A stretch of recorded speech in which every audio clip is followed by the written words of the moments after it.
Si has recibido un llamado para servir al Señor ahí en la congregación, ahí en la iglesia donde tú estás, pues gloria a Dios y que el Señor te dé gracia y te dé mucha sabiduría y te llene de su amor para que puedas cumplir esa responsabilidad que Dios te ha concedido en este tiempo ahí en esa iglesia. Ahora, trabajar con ese grupo de personas de esa congregación, pues demanda que conozcas cómo está conformado ese grupo. Que una cosa sí te aseguro, todos son muy diferentes, porque en el cuerpo de Cristo hay características totalmente diferentes. Unos son de un nivel económico bajo, otros medio, otro alto. Hay diferencias en trabajos, unos trabajan en una cosa, otros en otra. Hay muchos dones repartidos en ellos. Unos son de una nacionalidad, de diferente raza, diferente posición social también. Tenemos de todos los estratos sociales.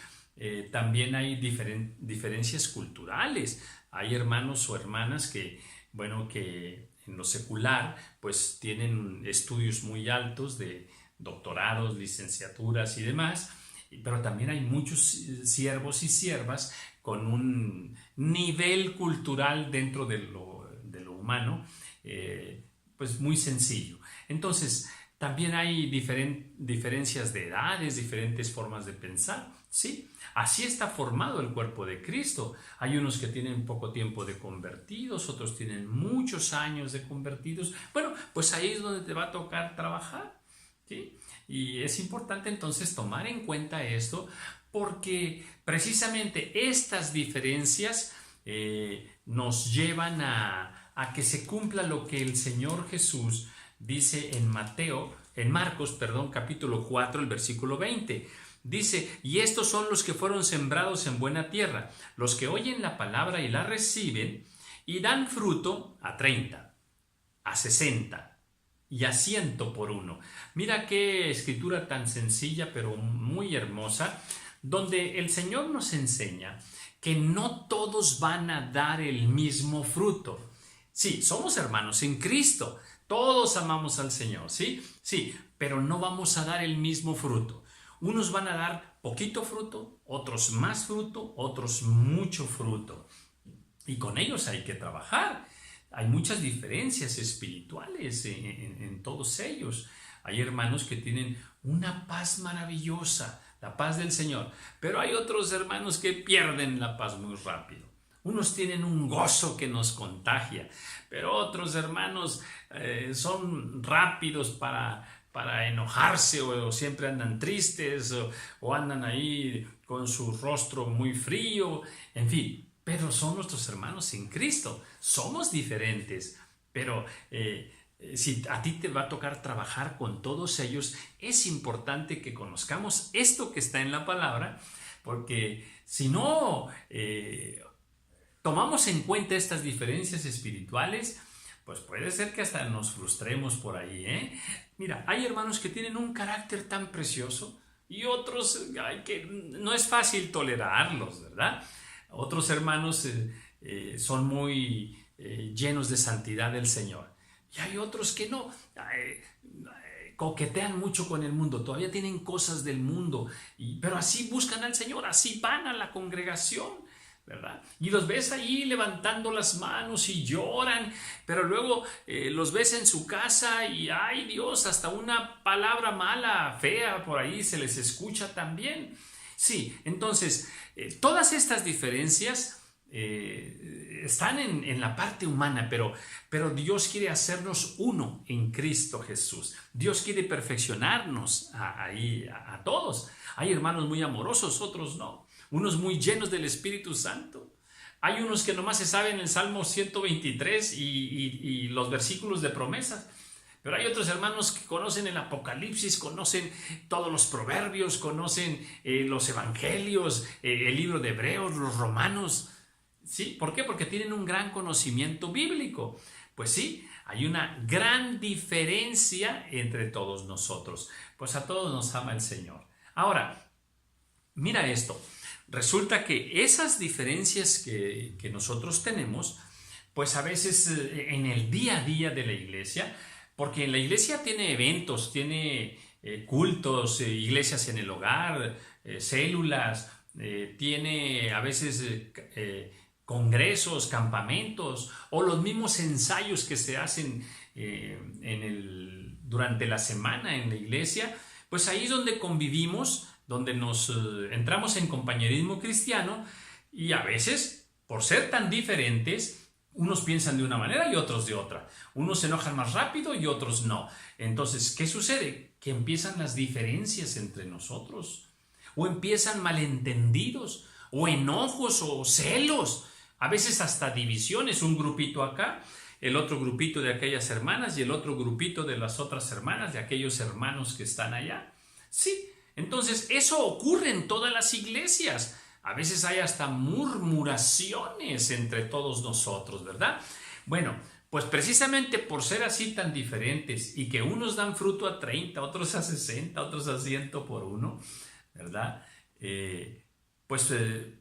Podemos afirmar una cosa, mira, no hay iglesia perfecta, no hay pastor perfecto, no hay oveja perfecta, pero aunque somos totalmente diferentes, Dios nos une, Dios nos ama y tenemos que aprender a vivir entre nosotros, amarnos y servirnos entre nosotros en medio de todas esas diferencias, o sea, respetando esas diferencias.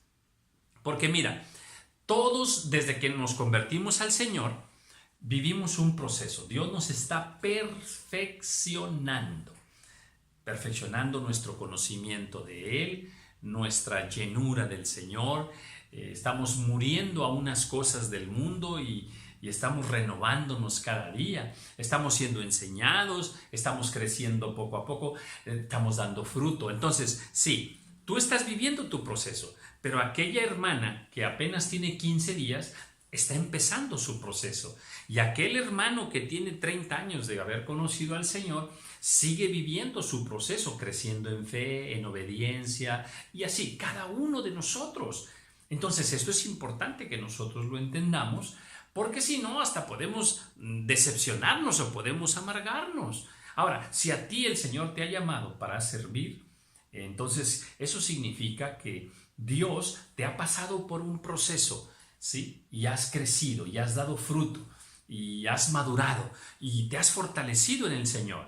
Pues ahora ha llegado tu tiempo de que ese trabajo que se hizo en tu vida espiritual, pues ahora tú lo hagas también en otros.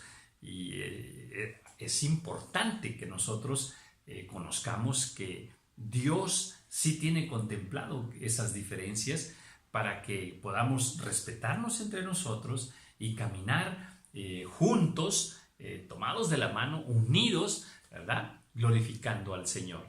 En Romanos capítulo 15, el versículo 1, mira esta escritura que quizás sí la hayas visto alguna vez, pero hoy la recordamos. Mira, así que los que somos fuertes debemos soportar las flaquezas de los débiles y no agradarnos a nosotros mismos. Mira, de entrada dice que ahí en tu iglesia algunos son fuertes y otros son débiles. Pero luego termina diciendo el versículo, dice que debemos soportar.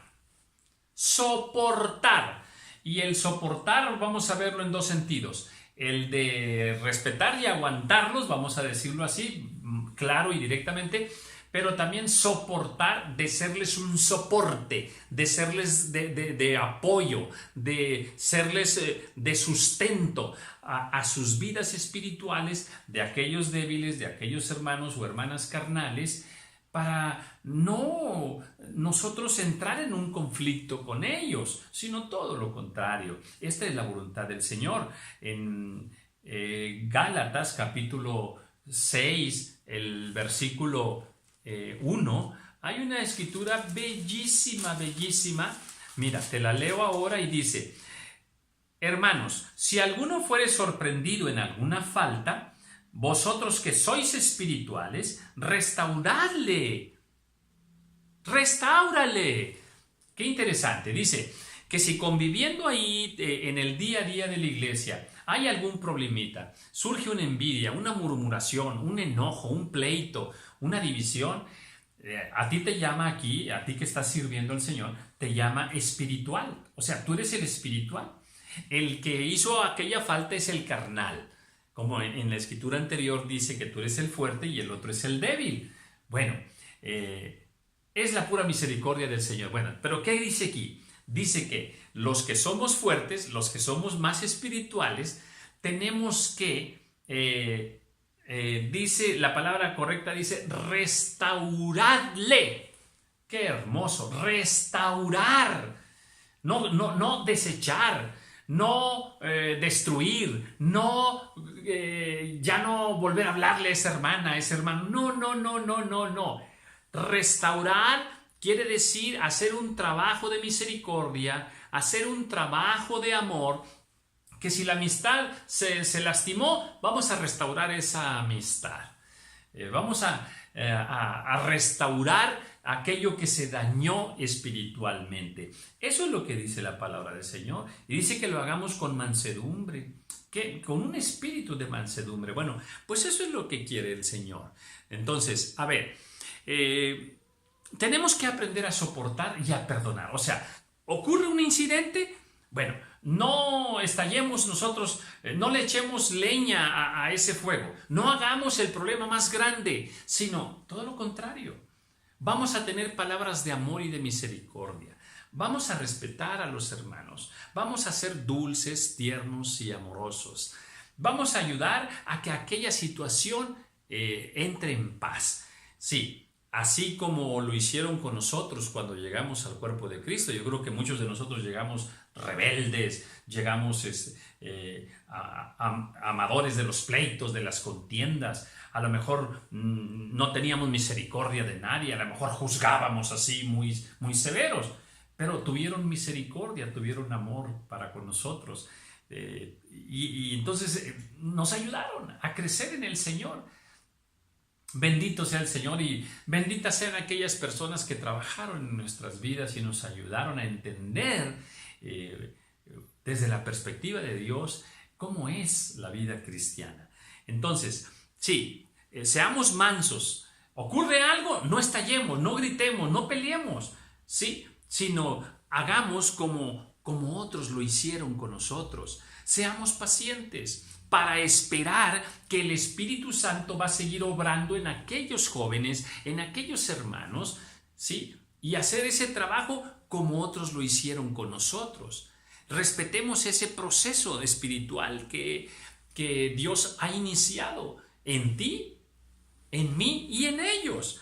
Porque a todos nos ama el Señor. Y no seamos duros, no rápidamente los juzguemos así severamente, no los presionemos, no los regañemos, no los castiguemos. No, ese no es el corazón de Dios. ¿Qué hizo Dios con la adúltera que querían que fuera muerta a pedradas? Él tuvo una actitud de misericordia. La adúltera fue encontrada en una falta severa, ¿verdad? Pero el corazón del Señor fue restaurar el corazón de aquella mujer. Y fue restaurado. ¿Qué pasó allá en el Monte de los Olivos? En el Huerto de los Olivos. ¿Qué sucedió? Bueno, pues que todos abandonaron al Señor. No nada más Pedro, todos lo abandonaron. Y después el Señor los buscó y les pidió que fueran a predicar el Evangelio. No los desechó. ¿Qué pasó con Judas? Judas robaba. Pero el Señor también tuvo una actitud de misericordia, hasta le lavó los pies. ¿Qué pasó con Pedro? Pues Pedro quiso apartar al Señor. El Señor lo reprende, pero solo lo reprende, pero lo sigue amando. Eso es lo que nosotros tenemos que hacer. Incluso, ¿qué debemos hacer también? Alabarlos. Sí, tenemos que amarlos, tenemos que cuidarlos, tenemos que ayudarlos, consolarlos, servirles y cubrirlos en amor, orar por ellos y alabarlos, como dice Romanos 13, que hay que ser alabados de la autoridad. Cuando hacemos algo bien, pues hay que alabar a aquellas personas, animarlos, alentarlos a seguir conociendo al Señor. Porque de una cosa estoy seguro, el que comenzó en nosotros la buena obra, la terminará hasta el día de Jesucristo en ti y en ellos también. Dios te bendiga.